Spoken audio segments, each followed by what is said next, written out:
O'zbekistonda pensiyani naqd pul shaklida olishni onlayn tarzda tanlash imkoniyati yaratildi.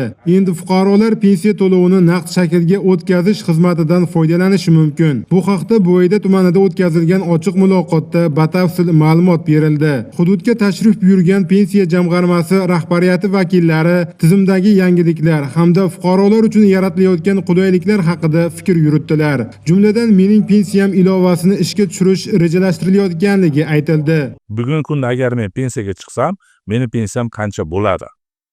Shu narsadan biz xabardor bo'lib boramiz.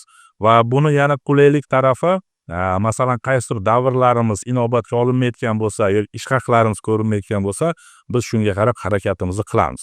Sayyor qabul davomida fuqarolarning pensiya tizimiga oid murojaatlari ko'rib chiqildi. Xususan, ish staji yetarli bo'lmagan hollarda o'zini o'zi band qilish orqali pensiyaga chiqish, pensiya miqdorini oshirish, boquvchisini yo'qotganlik pensiyasini tayinlash kabi masalalar yuzasidan murojaatlar tinglanib, tegishli tushuntirish va tavsiyalar berildi. Aprel oyida 55 ga to'lasim, aprel oyida 55 ga to'lganingizda shunda sizda ishda pensiya to'lashga huquqingiz bo'ladi.